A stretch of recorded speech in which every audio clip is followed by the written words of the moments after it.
السلام علیکم، ہمارے چینل کتاب کہانی میں خوش آمدید۔ تو آئیے چلتے ہیں آج کی کہانی کی طرف۔ بند کمرہ، گپ اندھیرا، میرے جسم پر کوڑے کے نشانات ابھی تازہ تھے جس سے ہلکا ہلکا خون رس رہا تھا، لیکن عجیب بات یہ تھی کہ مجھے تکلیف کا احساس تک نہیں ہو رہا تھا۔ ہوتا بھی کیسے؟ جیسے جیسے زخم میں نے اب تک اپنے وجود پر سہے تھے، شاید درد کا احساس مجھ میں ختم سا ہو گیا تھا۔ دوسری عجیب بات یہ کہ میری آنکھ میں ایک بوند آنسو بھی نہیں تھا، بلکہ ایک تلخ سی مسکراہٹ میرے چہرے پر سجی ہوئی تھی۔ میں نے آنکھیں بند کر لی۔ آج سے 5 سال پہلے کی زندگی میری بند آنکھوں کے سامنے سے گزرنے لگی۔ پٹالہ شلوار، اونچی کرتی، بڑا سا دوپٹہ، آنکھوں میں موٹا موٹا کاجل، لمبے بالوں پر اماں کے ہاتھ سے بندھا ہوا پراندہ، دوپٹے میں چھپائے چھوٹے چھوٹے کئی پتھر لیے میں سب سہیلیوں کے ساتھ باغ میں کچے آم کے درختوں کے نیچے موجود تھی۔ چل شانو، پہلا پتھر تو مار، تیرا نشانہ بڑا پکا ہے، رحیلہ نے مجھ سے کہا کہ میں نے اتراتے ہوئے ابرو چڑھائے اور دوپٹے میں سے پتھر نکال کر ایک آنکھ بند کی اور جم کر پتھر کا نشانہ کیری پر لگایا۔ کیری ٹوٹ کر نیچے گری تھی۔ میں بچوں کی طرح سے خوشی سے جھوم اٹھی تھی۔ گاؤں کی زندگی بالکل الگ ہی ہوتی ہے، پرسکون ماحول اور درختوں کے جھنڈ کی ٹھنڈی ہوائیں۔ شہر میں رہنے والے لوگ کبھی بھی گاؤں کی پرسکون زندگی کو محسوس ہی نہیں کر سکتے ہیں جب تک کہ وہ گاؤں میں ایک دفعہ آ نہ جائیں۔ میری ساری دوپہر دوستوں کے ساتھ گاؤں میں کھیلتے ہوئے گزرتی اور ساتھ ہی میں کنویں کے پاس پانی بھرتی، عورتوں کو تنگ کرتی۔ کبھی کبھی جھاڑیوں میں چھپ کر گلیر سے مٹی کے مٹکے پر میرا نشانہ لگتا تو مٹکے میں سوراخ ہو جاتا۔ مٹکے میں بھرا پانی بہنے لگتا تو عورتیں مجھے ڈھونڈتی رہ جاتی، لیکن میں کسی کے بھی ہاتھ نہیں آتی تھی۔ کتنے حسین دن تھے جو میں اپنی ہم جولیوں کے ساتھ گزارتی تھی۔ گاؤں کی ساری عورتوں کو ہم لڑکیوں کا مشغلہ پتہ تھا۔ ہم لڑکیوں کو بس یہی دوپہر کا وقت نصیب ہوتا تھا۔ صبح ہم سب اپنے اپنے گھروں کے کام جلدی سے نمٹا لیا کرتی اور شام ہوتے ہی اپنے اپنے گھروں میں دبک جاتی۔ گاؤں میں شام کے بعد باہر نکلنے کا رواج نہ ہونے کے برابر تھا، اور ہمارے گھر تو ویسے ہی سختی بھی بہت زیادہ تھی۔ آج بھی میں دوپہر میں گھر کے سارے کام ختم کرنے کے بعد جب باہر نکلی تو ساری ہی سہیلیاں کھیتوں کے قریب ہی میرا انتظار کر رہی تھیں۔ گاؤں کی زندگی میں تو بہت ہی مزہ تھا۔ میرا نام شانو تھا اور میری عمر 16 سال تھی، لیکن میری حرکتیں بالکل بچوں جیسی تھیں۔ میرے والد کا بچپن میں ہی انتقال ہو گیا تھا اور میری ماں نے مجھے اور میری بہنوں کو اکیلے ہی پال پوس کر بڑا کیا تھا، لیکن اکیلی ماں ہونے کی وجہ سے وہ ہم پر بہت زیادہ سختی کرتی تھیں اور ہمیں رات 8 بجے کے بعد گھر سے نکلنے کی اجازت بھی نہیں تھی۔ ویسے بھی گاؤں میں لڑکیاں مغرب کے بعد گھر سے نہیں نکلا کرتی تھیں۔ گاؤں کے اپنے ہی رسم و رواج ہوتے ہیں اور اپنے ہی طریقے ہوتے ہیں، اور سارے گاؤں والے ان طریقوں پر چلنے کے پابند ہوتے ہیں۔ میں کنویں کے قریب پہنچی ہی تھی کہ ایک بڑی سی جیپ دور سے آتی ہوئی ہمارے پاس آ کر رک گئی۔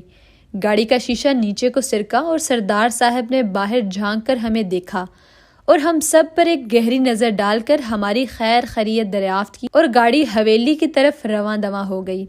سردار صاحب اکثر گاؤں کا دورہ کرنے نکل پڑتے تھے۔ گاؤں سے باہر ان کی کافی زمینیں تھیں اور سردار صاحب بہت امیر آدمی تھے۔ ہم سہیلیاں ککلی کھیلنے میں مصروف ہو گئی تھیں جب مائی خیرن کی بیٹی نے ہمیں بتایا کہ سردار کا بیٹا اور اس کے دوست گاؤں کی سیر کے لیے آئے ہوئے ہیں۔ یہ سن کر تو ہمیں ان شہری بابوؤں کو دیکھنے کا بہت زیادہ شوق اٹھا، کیونکہ گاؤں میں شہر کے لوگ بہت ہی کم آتے تھے۔ ہم دونوں نے مل کر یہ منصوبہ بنایا کہ کیوں نہ حویلی کے قریب جا کر چپکے سے دیکھیں کہ شہر کے لڑکے کیسے ہوتے ہیں، لیکن ہماری کچھ سہیلیوں نے یہ کہہ کر انکار کر دیا کہ اگر گھر میں کسی کو پتہ چلا تو ہماری ٹانگیں توڑ دی جائیں گی اور ہمارے گھر سے نکلنے پر بھی پابندی لگ جائے گی۔ لیکن میرے اندر ایک عجیب سا اشتیاق پیدا ہو چکا تھا۔ فی الحال تو میں نے خاموشی اختیار کر لی، لیکن جب سب سہیلیاں کھیل کود کے بعد اپنے گھر واپس چلی گئیں تو میں چپکے سے حویلی کی طرف نکل گئی۔ حویلی کے ارد گرد بڑے بڑے درخت تھے۔ میں انہی میں سے ایک درخت کے پیچھے چھپ گئی۔ کچھ ہی دیر میں ایک بڑی سی گاڑی وہاں آ کر کھڑی ہوئی۔ گاڑی محل کے اندر جانے کی بجائے باہر ہی رک گئی۔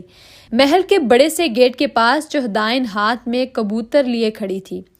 کھڑکی سے اترنے والے نوجوان کو دیکھ کر میں آنکھیں چھپکنا بھول گئی تھی۔ جینز کی نیلے رنگ کی پینٹ، اس پر لال رنگ کی ٹی شرٹ، جاگر اور چہرے پر کالے رنگ کا چشمہ پہنے وہ کسی ہیرو جیسا لگ رہا تھا۔ میرا دل اسے دیکھتے ہی دھک سے رہ گیا تھا۔ جیسے ہی اپنے محل کے گیٹ کے پاس گیا، چودرائن آپ نے کبوتر اس کے سر سے وار کر اوپر اڑا دیے، پھر کالے بکروں پر بیٹے کا ہاتھ پھروایا اور صدقے کے لیے بھجوا دیے۔ مجھے اپنے گاؤں کے بہت ریت رواج برے سے لگتے تھے۔ عورتوں پر بیجا سختی اور مردوں کو کھلی آزادی حاصل تھی۔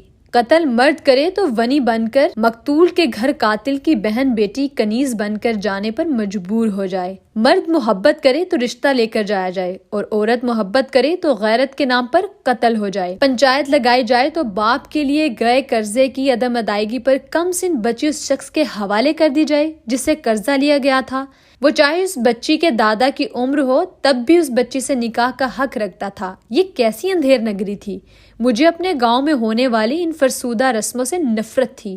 جب میں کسی لڑکی پر ظلم ہوتا دیکھتی تو مجھے گاؤں کی تازہ کھلی ہوا بھی دم گھٹنے جیسی محسوس ہوتی۔ کسی سے کیا کہنا تھا، میرے گھر میں بھی یہی سب ہوتا تھا۔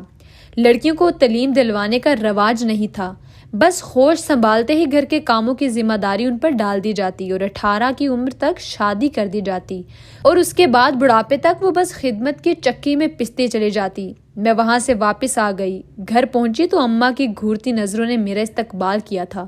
کہنے لگی، شانو کہاں مر گئی تھی؟ تیری سہیلیاں تو کب کی گھر آ چکی ہیں، اب تو عصر کی اذان ہونے والی ہے، چل رات کے لیے پیاز ہری مرچ کی چٹنی بنا لے، تیرا بھائی آتا ہی ہوگا۔ میں بجھے دل کے ساتھ صحن کے اس کونے کی جانب بڑھ گئی جہاں لکڑی کا چولہا بنا ہوا تھا۔ پہلے میں نے ہاون دستے سے پیاز اور ہری مرچ کو پیس کر نمک مسالے ڈال کر چٹنی بنائی، پھر آٹا گوندا، ریت سے برتن مانجے۔ سارے کاموں کے دوران میرا دھیان اس شہری بابو پر اٹکا رہا۔ دولت مند ہونا بھی کیسی خوش نصیبی ہے، گاڑی کے ٹھاٹھ ہیں، جب چاہے گاؤں سیر سپاٹا کرنے آ جاؤ، جب چاہے شہر کی رنگینیوں میں مست ہو جاؤ کہ ہم ہیں غریب کسان چودھری کی زمینوں پر ہل چلا کر خون پسینہ بہا کر ملتا کیا ہے ہمیں؟ بس سال بھر کی گندم۔ بھلا یہ بھی کوئی زندگی ہے؟ میں ہر وقت اپنی اس غلاموں والی زندگی سے نالاں ہی رہتی تھی۔ میری منگنی بچپن سے میری خالہ زاد سے ہوئی تھی، وہ بھی کسان تھا، یعنی کہ یہاں بھی پیٹ بھرنے کے لیے گندم کی روٹی کے ساتھ پیاز ہری مرچ کی چٹنی، اور شادی کے بعد بھی یہی گندم کی روٹی پیاز اور ہری مرچ کی چٹنی۔ کیا ہم گاؤں کی عورتوں کی بس یہی زندگی ہے؟ غریب کی ایک کھٹیا سے اٹھ کر دوسری میں جا بسیں اور بوڑھے ہو کر مر جاؤں؟ ہمارا وقت کیا کبھی بدل نہیں سکتا؟ کبھی ایسا بھی تو ہو کہ کسی غریب لڑکی کی شادی کسی بڑے شہری بابو سے ہو جائے، وہ بڑی گاڑی میں بیٹھے، بڑے گھر میں رہے، اے سی والے کمرے میں سوئے۔ ہاں، ہم جیسے تو ایسا بس خواب میں ہی دیکھ سکتے ہیں۔ میں رات کو اپنی چارپائی پر لیٹی تو آنکھیں بند کرتے ہی اس شہری بابو کا چہرہ پھر سے میری آنکھوں میں سما گیا۔ میں نے بھی لا حول نہیں پڑھا، نہ ہی اس کے خیال کو جھٹکا۔ بلا خواب تو دیکھ ہی سکتی ہوں، اس میں کون سا کسی کو اعتراض ہوگا۔ اگلے روز میں اپنی سہیلیوں کے ساتھ باغ میں کیری توڑنے گئی۔ میں پتھر مار کر کیریاں توڑنے میں مصروف تھی، کب کسی مردانہ آواز پر پلٹی پیچھے دیکھ کر تو میرے ہوش ہی اڑ گئے۔ میری ساری سہیلیاں وہاں سے غائب تھیں، بس وہی نوجوان لڑکا کھڑا تھا۔ میں ساری کیریاں وہیں چھوڑ کر وہاں سے بھاگنے لگی جب اس لڑکے کی پکار پر میرے قدم جم سے گئے۔ اے لڑکی، خبردار جو کہیں بھاگی تو تمہاری شکایت تمہارے گھر جا کر لگا دوں گا۔ یہ میرا باغ ہے، تم نے بنا میری اجازت کے کیری توڑی بھی کیسے؟ میں وہیں رک گئی۔ وہ میرے پاس آ گیا، میرے سامنے کھڑا ہو گیا۔ میں نے مسکنت اپنے چہرے پر سجائی اور ملتجی لہجے میں کہا کہ مجھے معاف کر دیں، مجھ سے غلطی ہو گئی، آئندہ کبھی یہاں نہیں آؤں گی۔ وہ نوجوان میرے چہرے کو بڑے غور سے دیکھ رہا تھا، پھر کہنے لگا، اگر تم چاہتی ہو کہ میں تمہاری شکایت تمہارے گھر پر نہ لے کر جاؤں تو پھر تمہیں روز اس وقت یہاں آنا پڑے گا مجھ سے ملنے۔ اس نوجوان کی بات سن کر میرا دل یک بارگی سے دھڑکا تھا، پھر وہ میری صحیح رنگت دیکھ کر ہنسنے لگا۔ بہت خوبصورت ہو تم، میں تم سے دوستی کرنا چاہتا ہوں، میں شہر سے آیا ہوں، مجھے گاؤں کی سیر تم کروا دیا کرنا، بدلے میں تمہیں شہر سے لائی بہت ساری چیزیں دیا کروں گا۔ میری آنکھوں میں ایک چمک سی آ گئی، لیکن میں نے اپنی بات اوپر رکھنی چاہی۔ میں نے کہا، میں ایسی لڑکی نہیں ہوں، بہت شریف ہوں، ہمارے گھروں میں ایسا سب برا سمجھتے ہیں۔ آپ کون سا میرے شوہر ہیں جو میں کھلے عام آپ کے ساتھ گاؤں میں سیر کرتی پھروں؟ میری بات سن کر وہ نوجوان بے ساختہ سے ہنسنے لگا، کہنے لگا، تمہیں دیکھ کر دل تو یہی چاہ رہا ہے تمہیں اپنی بیوی بنا لوں۔ اس کی اس بات نے تو میرے چہرے کو گلنار سا کر دیا تھا، دل کی دھڑکنیں میرے قابو سے باہر تھیں۔ میں فوراً وہاں سے بھاگ گئی، گھر آ کر ہی دم لیا۔ میری سانس بری طرح سے پھولا ہوا تھا۔ میں اپنے چھوٹے سے کمرے میں چلی گئی۔ رات کیے گئے شکوے پل میں مجھے بے معنی سے لگنے لگے تھے۔ وہ لڑکا تو مجھے دیکھتے ہی مجھ پر فدا ہو گیا تھا۔ میں خوش ہونے لگی تھی، مسکراہٹ میرے چہرے پر سج گئی تھی۔ مجھے اگلے روز باغ جانے کا بے صبری سے انتظار تھا۔ میں سویرے جلدی اٹھ گئی، گھر کے سارے کام میں نے جلدی کیے، لیکن وقت تھا کہ گزرنے کا نام ہی نہیں لے رہا تھا۔ مجھے انتظار تھا کہ میں جلدی سے 2 بجے اماں سونے کے لیے کمرے میں جائیں اور میں تیار ہو کر باغ میں جاؤں۔ 1 بجے میں نے نہا دھو کر نیا جوڑا پہن لیا۔ آج خوب تیار ہوئی تھی۔ 10 روپے کی فیئر اینڈ لولی کریم کا ساشے جو میں کسی شادی پر ہی اپنے چہرے پر لگاتی تھی، آج میں نے وہ بھی لگایا۔ کاجل لگایا اور آچھی لپسٹک سے اپنے ہونٹ بھی ہلکے سے گلابی کر لیے۔ خوبصورت تو میں پہلے سے ہی بہت تھی، سچ کر تو میں اور بھی حسین لگ رہی تھی۔ میں نے پراندہ بھی شیشوں والا پہنا تھا۔ اس بار میں نے پراندے کو آگے کیا اور گھماتے ہوئے باغ کی طرف جانے لگی، لیکن ابھی کھیتوں کی جانب جانے والی سڑک تک ہی پہنچی تھی کہ بڑے چودھری کی گاڑی عین میرے سامنے کھڑی ہو گئی۔ مجھے ان سے نہ جانے کیوں ہمیشہ ہی ڈر سا لگتا تھا۔ مجھے ہر وقت گھور کر دیکھتے تھے۔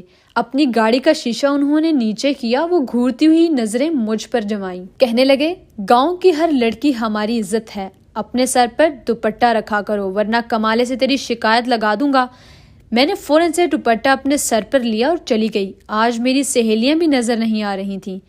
میں باغ میں گئی تو سامنے مجھے وہی نوجوان نظر آ گیا جو درخت کے ساتھ ٹیک لگائے بیٹھا تھا۔ اس کے برابر میں ایک شاپنگ بیگ بھی تھا۔ مجھے دیکھ کر مسکرانے لگا، اٹھ کر میرے پاس آ گیا، کہنے لگا، بڑا انتظار کرواتی ہو، کب سے تمہاری راہ تک رہا ہوں۔ میں نے کہا، میں تو اپنی سہیلیوں کو ڈھونڈتے ہوئے یہاں آئی ہوں، آپ تو مجھے یاد بھی نہیں تھے۔ میں ایک لڑکی تھی، ظاہر ہے اپنی بےتابیاں یوں کھلے عام بیان نہیں کر سکتی تھی۔ وہ ہنسنے لگا، پھر مجھے سر سے پیر تک غور سے دیکھنے لگا، پھر بولا، نیا جوڑا چہرے پر ہلکا سا میک اپ کیے تم سہیلیوں کو ڈھونڈ رہی تھی؟ کل تو یوں تیار ہو کر سہیلیوں کے ساتھ نہیں آئی تھی۔ وہ میری چوری پکڑ چکا تھا۔ میں شرمندہ سی ہونے لگی۔ وہ میرے قریب آ گیا۔ میرا دل میرے قابو میں نہیں تھا۔ پھر جس عمر میں تھی اس میں تو ایسے جذبات عروج پر ہوتے ہیں، دل چاہتا ہے کہ ہمیں کوئی چاہے، ہماری تعریف کرے۔ کان ایسی ہی باتوں پر دھرے رہتے تھے۔ وہ کہنے لگا، دیکھو میں تم سے محبت کرنے لگا ہوں، رات بھر میں تمہارے خیالوں میں کھویا رہا، کب سے یہاں بیٹھ کر تمہارا انتظار کر رہا تھا، آج تو میں تمہارے لیے تحفہ بھی لایا ہوں۔ پھر اس نے درخت کے ساتھ لگے ایک شاپنگ بیگ کو اٹھا کر مجھے دیا، کہنے لگا، میری طرف سے محبت کا پہلا تحفہ قبول کرو۔ میں لیتے ہوئے ہچکچا رہی تھی۔ کہنے لگا، رکھ لو ورنہ میں اسے ندی میں پھینک دوں گا، اس پر اب صرف تمہارا حق ہے۔ اس کی محبت پر میں سر جھکا گئی تھی۔ میں نے اس سے تحفہ لے لیا۔ پھر اس نے اپنی جیب سے مجھے ایک چھوٹا سا موبائل نکال کر دیا اور کہنے لگا، یہ اپنے پاس رکھو، میں تمہیں روز کال کیا کروں گا، ہم خوب ساری محبت بھری باتیں کریں گے۔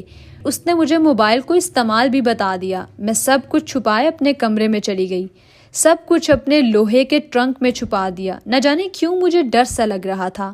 اماں ابھی اٹھی نہیں تھی۔ میں نے فٹافٹ سے دوپٹے سے اپنے ہونٹ رگڑ کر صاف کیے، چہرہ بھی دھو لیا، پھر باہر آ گئی، گھر کے کام کرنے لگی۔ لیکن اس نوجوان کی باتیں مجھے اپنے حصار میں جیسے جکڑ چکی تھیں۔ رات کو کھانا کھاتے ہی مجھے اپنے کمرے میں جانے کی جلدی تھی، لیکن نہ جانے کیوں میرا بھائی میرے کمرے میں چلا گیا۔ میرا دل خوف کے مارے دھک دھک کر رہا تھا، کیونکہ جو کمرہ میرے استعمال میں تھا وہیں سب کے لوہے کے ٹرنک رکھے تھے، جس میں سب کے کپڑے اور ضرورت کا سامان تھا۔ اماں نے وہیں ایک کونے میں میرے لیے پیٹی بھی رکھی تھی، جس میں سارا میرے جہیز کا سامان رکھ رہی تھیں۔ مجھے یہ ڈر تھا کہ کہیں کمالہ میرا ٹرنک نہ کھولے۔ اوپر ہی شاپنگ بیگ رکھا تھا، جس میں نہ جانے اس نوجوان نے مجھے کیا تحفہ دیا تھا، میں نے تو دیکھا تک نہیں تھا، اور موبائل فون بھی اسی میں تھا۔ میں تیزی سے اپنے کمرے کے اندر داخل ہوئی۔ کمالہ اپنا ٹرنک کھولے کچھ ڈھونڈ رہا تھا۔ کیا گم ہو گیا ہے بھائی، جو سارے کپڑے بکھیرے ہوئے ہو؟ کمالے نے اپنے سارے کپڑوں کا ڈھیر میری چارپائی پر لگا رکھا تھا اور وہ عجلت سے بولا، شانو، میں نے 2 دن پہلے نہ جانے کس ٹرنک میں پیسے رکھ دیے تھے، یاد نہیں آ رہا۔ وہ سر کھجاتے ہوئے یاد کرنے لگا، پھر بولا، شاید تیرے ٹرنک میں رکھے تھے۔ کمالے کے منہ سے یہ سن کر تو میری جان ہی نکل گئی۔ میں نے کہا نہیں کمالے بھائی، میرے ٹرنک میں ایسا کچھ نہیں ہے، میں نے تو دن میں سارا ٹرنک صاف کیا ہے۔ میری رنگت اڑ گئی تھی، میری محبت کی کہانی تو شروع ہونے سے پہلے ہی ختم ہونے والی تھی۔ کمالہ پھر اماں کا ٹرنک کھول کر دیکھنے لگا، اسے سامنے ہی اپنے پیسے نظر آ گئے، کہنے لگا مل گئے پیسے۔ میری جان میں جان آئی تھی، میں نے سکون کا سانس لیا۔ کمالہ پیسے لے کر میرے کمرے سے باہر نکل گیا، میں نے اس کے جاتے ہی دروازہ بند کیا اور اپنے ٹرنک سے موبائل نکال کر آن کیا۔ کچھ دیر بعد ہی اس لڑکے کا فون آ گیا، اس کا نام کامران تھا۔ اب میری روز اس سے باتیں ہونے لگی تھیں، میں اس کی محبت میں بہت دور تک نکل چکی تھی، ہم ملاقاتیں بھی کرنے لگے تھے۔ ایک دن میں دوپہر کو باہر جانے لگی تو اماں نے مجھے روک دیا، کہنے لگی شانو، تیری خالہ شادی کی تاریخ لینے آ رہی ہے۔ کمالہ سویرے ہی 1 پاؤ بکرے کا گوشت دے گیا تھا، چل جلدی سے اس میں آلو ڈال کر شوربہ بنا لے تاکہ کھاتے وقت کھانا کم نہ پڑ جائے۔ اماں بہت خوش تھیں، لیکن میرا تو سکھ چین ہی یہ سن کر کھو گیا تھا۔ میں تو اب کامران کی محبت میں بہت آگے نکل چکی تھی۔ میں نے کھانا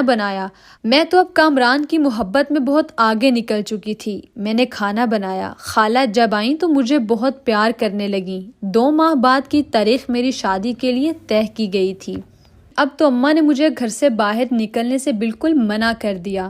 میں ہر وقت روتی رہتی تھی۔ کامران کو میں نے ساری بات فون پر بتائی، کہنے لگا یہ تو بہت برا ہوا ہے، لیکن تم فکر مت کرو، ابھی تو مجھے ضروری کام سے شہر جانا ہے، واپس آ کر میں خود تمہاری ماں سے بات کروں گا، تم سے شادی کر کے تمہیں شہر لے جاؤں گا۔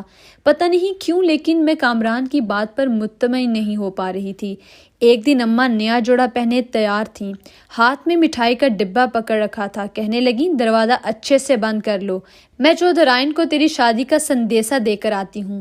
میرے پاس اچھا موقع تھا، میں نے کامران کو فون کیا تاکہ میں اس سے ملاقات کر سکوں، لیکن اس کا فون بند تھا، شاید وہ شہر جا چکا تھا۔ مجھے اپنی قسمت پر رونا آنے لگا۔ میں خالہ کے بیٹے سے شادی نہیں کرنا چاہتی تھی۔ اس رات کو مجھے غم کے مارے بخار چڑھ گیا تھا۔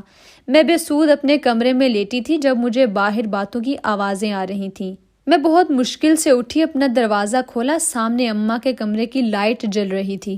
اماں اور کمالہ چھت پر سوتے تھے۔ میں لائٹ بند کرنے کی غرض سے اماں کے کمرے میں گئی تو سامنے کا منظر دیکھ کر میرے سر پر آسمان گر پڑا۔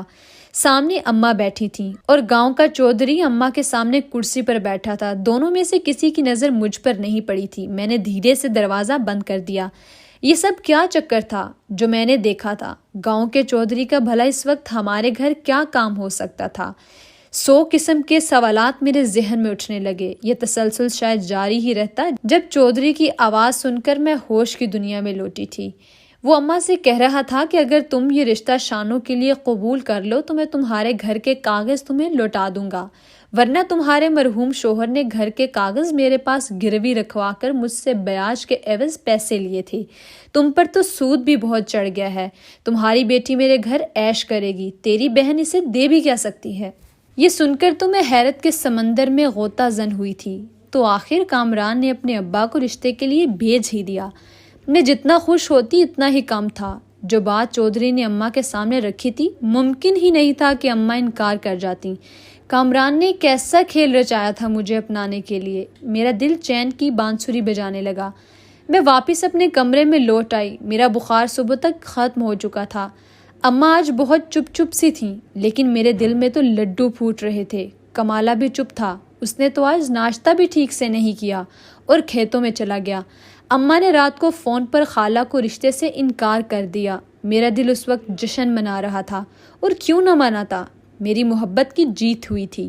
4 دن بعد اماں نے مجھے دلہن کا جوڑا دیا۔ وہ بہت اداس تھیں، کہنے لگی شانو یہ پہن لے۔ میں تو خوشی سے پھولے نہیں سما رہی تھی۔ میں نے وہ جوڑا پہنا، خود کو خوب سجایا سنوارا۔ میرا نکاح نامہ میرے سامنے آ گیا۔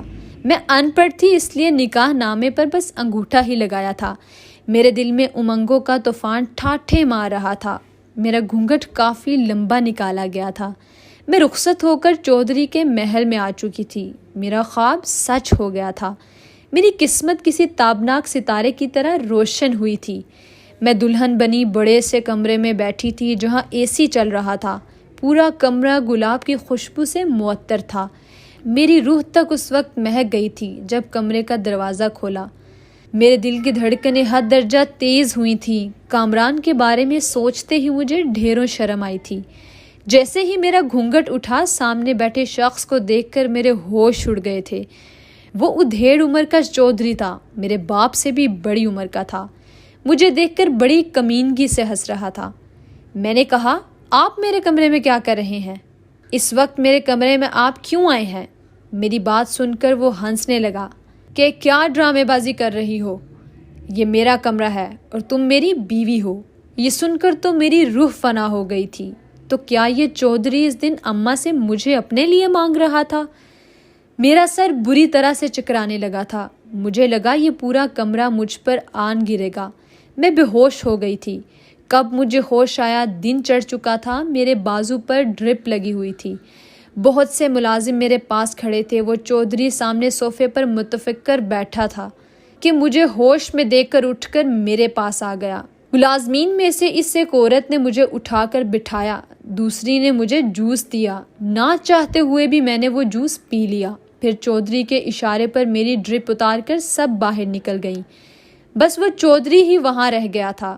جیسے ہی چودھری نے کمرے کا دروازہ بند کیا، میں پھٹ پڑی۔ میں نے کہا، تمہیں شرم نہیں آتی؟ بیٹی کی عمر کی لڑکی سے شادی کرتے ہو، غریب کی مجبوری کا فائدہ اٹھاتے ہو۔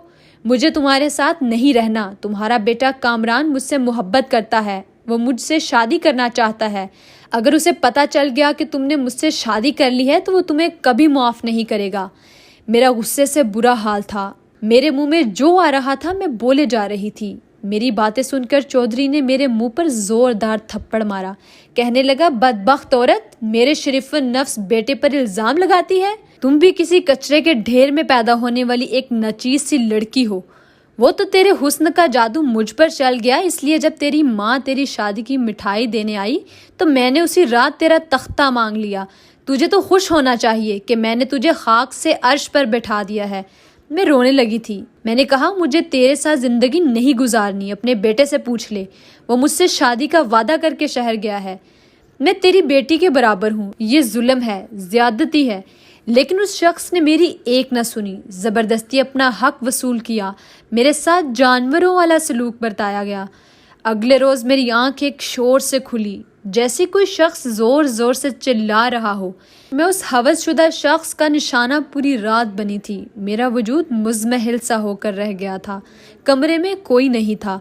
میں بہت مشکل اٹھ کر کمرے سے باہر آئی تو سامنے کامران کھڑا تھا۔ اپنے باپ پر چلا رہا تھا، کہہ رہا تھا، میری ماں پر سوتن کیوں لے کر آئے ہو؟ میں کسی بھی عورت کو یہاں برداشت نہیں کروں گا۔ میں روتے ہوئے کامران کے سامنے آ گئی تو مجھے دیکھ کر وہ دنگ سا رہ گیا۔ میں نے کہا، تمہارا باپ اچھا انسان نہیں ہے، اس نے مجھ سے زبردستی شادی کی ہے، مجھے اس شخص سے بچا لو، یہ انسان نہیں جلاد ہے۔ مجھے لگا کامران میری مدد کرے گا، لیکن وہ صاف مکر گیا تھا۔ کہنے لگا، اے لڑکی، کیا بکواس کر رہی ہو؟ میں تمہیں جانتا تک نہیں ہو۔ تم نے پہلے میرے باپ کو پھنسایا اور اب مجھ پر الزام لگا رہی ہو۔ کامران کا بدلا ہوا انداز دیکھ کر میں ششدر سی رہ گئی تھی۔ میں نے کہا، کامران، مجھ سے کیوں جھوٹ بول رہے ہو؟ تم مجھ سے شادی کا وعدہ کر کے شہر گئے تھے۔ میری بات پہ وہ ہنسنے لگا، کہنے لگا، کچھ بھی کہو گی اور میں مان لوں گا، اپنی اوقات دیکھ کر بات کرو۔ لڑکی، تم جیسے کمین خاندان کی لڑکیاں میرے باپ کو بیوقوف بنا کر اسے شادی کر سکتی ہیں، مجھ سے نہیں۔ کامران نے اپنا اصل رنگ دکھا دیا تھا کہ وہ اس کمینے چودھری کا ہی گندا خون ہے۔ میں نے غصے سے اس کا گریبان پکڑ لیا۔ میں نے کہا، تم دھوکے باز اور گندے خون کی پیداوار ہو، میرے ساتھ وقت گزاری کر رہے تھے۔ میری بات سن کر چودھری نے مجھے میری چٹیا سے پکڑا اور پیچھے سے کھینچ کر زمین پر پٹخ دیا اور مجھے مارنے لگا۔ کہنے لگا، میرے خون کو گندا کہتی ہے، میرے بیٹے پر الزام لگاتی ہے، بدبخت۔ اس نے مجھے لاتوں گھونسوں سے بہت مارا۔ کہنے لگا، میں نے ہی تجھے اوروں سے بڑھ کر دے دیا، اب میں تجھے تیری اوقات پر رکھوں گا۔ اس نے مجھے میرے بالوں سے پکڑ کر کھڑا کیا اور کھینچتا ہوا ایک تہہ خانے میں لے گیا۔ وہاں لے جا کر مجھے بند کر دیا۔ میرے ہونٹوں کے قریب سے خون بہہ رہا تھا، میری آنکھوں سے آنسو بہہ رہے تھے۔ دونوں باپ بیٹے نے مل کر میری زندگی برباد کر دی تھی۔ میرا جسم مار کھانے کی وجہ سے چور ہو چکا تھا۔ مجھ میں اٹھ کر بیٹھنے کی بھی سکت باقی نہیں رہی تھی۔ رات تک میں وہیں بیٹھی رہی۔ رات کو ایک ملازمہ ایک گندم کی روٹی اور وہی پیاز ہری مرچ کی چٹنی میرے پاس رکھ کر چلی گئی۔ مجھے اپنی قسمت پر رونا آیا۔ میرے نصیب میں شاید یہی خوراک لکھی تھی، اور وہی بند کوٹری محل میں بھی میں وہی زندگی گزار رہی تھی۔ کچھ دن میں میرے زخم بھر گئے تو ملازمہ مجھے اس کوٹری سے باہر لے آئی اور چودھرائن کے سامنے کھڑا کر دیا۔ چودھرائن نے دیدے پھاڑتے ہوئے مجھے دیکھا اور کہا، یہ نہ سمجھ کہ تو میرے برابر کھڑی ہو جائے گی، تو غلام تھی اور مرتے دم تک غلام ہی رہے گی۔ پھر مجھے کہا، جا کچن سنبھال جا کے۔ میں نے انکار کیا تو وہ چودھرائن نے بھی مجھے مارنا پیٹنا شروع کر دیا۔ کہنے لگی، زبان چلاتی ہے میرے سامنے، میرے شوہر اور میرے بیٹے کو اپنے حسن کے جال میں پھنسانے کی کوشش کرتی رہی ہے۔ میں تیرا یہ خوبصورت چہرہ ہی جلا دوں گی۔ مجھے بازو سے پکڑ کر وہ کھینچتی ہوئی کچن میں لے گئی۔ میں چیخنے چلانے لگی، لیکن اس ظالم عورت نے گرم کوئلے کو میرے رخسار پر رکھ دیا۔ میں چلا اٹھی، تڑپنے لگی۔ میرا رخسار جلنے لگا تھا۔ میری چیخیں اس قدر بلند تھیں کہ محل کی در و دیوار تک سنائی دینے لگیں، لیکن وہاں بے حس لوگوں کا بسیرا تھا۔ مجھے واپس اسی تہخانے میں ڈال دیا گیا۔ میرا دایاں گال جھلس کر رہ گیا تھا۔ مجھ سے روٹی بھی کھائی نہیں جاتی تھی۔ میں بھوکی پیاسی آنسو بہاتی ہوئی اپنے لیے موت کی دعائیں کرتی تھی۔ وہیں لیٹے لیٹے مجھے اپنا بچپن یاد آنے لگا۔ جب میں اسپارہ پڑھنے جاتی تھی، مجھ سے میری اسپارے والی باجی کہتی تھی کہ شانو، تم ماشاءاللہ سے بڑی پیاری ہو، چادر سے چہرہ ڈھانپ کر رکھا کرو، انسان لوگوں کی گندی اور ہوس شدہ نظروں سے بچتا ہے۔ اس وقت تو مجھے اس بات کا احساس نہیں ہوا۔ مجھے لگا اللہ نے حسن دیا ہے تو لوگوں کو دکھا کر تعریف کیوں نہ وصول کی جائے، اسے چھپا چھپا کر کیوں رکھا جائے۔ میں تو خود کو مزین کر کے باہر نکلتی تھی۔ مجھے شاید اپنے حسن پر بڑا زعم تھا کہ شاید کوئی شہری بابو میرے حسن پر فریفتہ ہو کر مجھ سے شادی کر لے گا اور میں غربت سے نکل کر شہر میں پرسکون زندگی بسر کروں گی۔ لیکن میرا حسن ہی میرا سب سے بڑا دشمن نکلا۔ میری ساری ہمجولیاں چودھری کو دے کر چادر سے منہ چھپا لیتی تھیں، لیکن میں نہیں چھپاتی تھی۔ میں کہتی، یہ تو میری باپ کی عمر کا ہے، اس سے کیا پردہ کرنا۔ لیکن اب سمجھ آ رہا تھا کہ اللہ نے پردے کا حکم کیوں دیا ہے۔ اب تو میرا چہرہ اس قابل ہی نہیں تھا کہ میں کسی کو دکھا بھی سکوں۔ رات کو میرے تہ خانے میں چودھری آیا۔ تہ خانے میں اندھیرا تھا۔ مجھ سے کہنے لگا، چل میرے کمرے میں، بہت دن تو نے آرام کر لیا۔ میں چپ چاپ سے اٹھ گئی، چادر سے اپنا جلا ہوا چہرہ چھپایا اور اس کے تقلید میں چلنے لگی۔ اس کے کمرے میں جا کر جب میں نے اپنی چادر ہٹائی تو وہ گھبرا کر پیچھے ہٹ گیا۔ کہنے لگا، یہ کیا ہوا تمہارے چہرے پر؟ میں نے کہا، تیری بیوی نے جلا دیا۔ اس نے فوراً سے مجھ سے رخ پھیر لیا۔ میرا چہرہ بدنما سا ہو گیا، اس لیے میں اس کی ہوس کا سامان نہ بن سکی۔ پھر تو میں نے یہی طریقہ آزما لیا۔ جیسے ہی میرا زخم ٹھیک ہونے لگتا، میں دہلتا ہوا کوئلہ میرے دوسرے رخسار پر رکھ لیتی۔ اس کے بعد خوب چیختی چلاتی بہت دن میں اس چلنے کی اذیت کو سہتی، لیکن مجھے اپنے اندر اپنے بگڑے چہرے کو دیکھ کر سکون سا ملتا۔ چودھری مجھے دیکھتے ہی رخ بدل لیتا تھا، میرے قریب بھی نہیں آتا تھا، اور جب مجھ پر بے تحاشا غصہ آتا تو وہ مجھے مارنے پیٹنے لگتا۔ کبھی مجھ پر کوڑے برساتا کہ تم جان بوجھ کر اپنا چہرہ بگاڑتی ہو۔ 5 سال سے میں اس تہ خانے میں زندہ لاش کی طرح سے زندگی گزار رہی ہوں۔ پہل مجھے اماں کی باتیں بہت بری لگتی تھیں کہ مجھے 8 بجے کے بعد باہر جانے کیوں نہیں دیتی، مجھے ہر وقت دوپٹہ ٹھیک سے نہ لینے پر کیوں ٹوکتی رہتی ہیں۔ لیکن سمجھ میں آ گیا تھا، میری ماں مجھے چودھری اور اس جیسے ہوس کے مارے لوگوں کی غلیظ نظروں سے مجھے بچانا چاہتی تھیں۔ لیکن میری ہٹ دھرمی نے مجھے آج یہ دن دکھایا تھا۔ کاش کہ میں نے اپنی اماں کی بات مانی ہوتی۔ اب بھی میں وہی گندم کی روٹی اس پیاز کی چٹنی سے کھاتی ہوں۔ یہی میں اپنی خالہ کے گھر عزت سے کھاتی۔ میرا منگیتر مجھے بہت پسند کرتا تھا، میری خوب قدر کرتا تھا۔ اگر میں نے اپنا چہرہ چھپایا ہوتا تو میں عزت کی زندگی جی رہی ہوتی۔ اگر آپ کو ہماری آج کی کہانی پسند آئی ہو تو ویڈیو کو لائک کیجئے، کمنٹ سیکشن میں اپنی قیمتی رائے کا اظہار کیجئے اور ہمارے چینل کتاب کہانی کو سبسکرائب کرنا مت بھولیے۔ ملتے ہیں کل ایک نئی دلچسپ کہانی کے ساتھ۔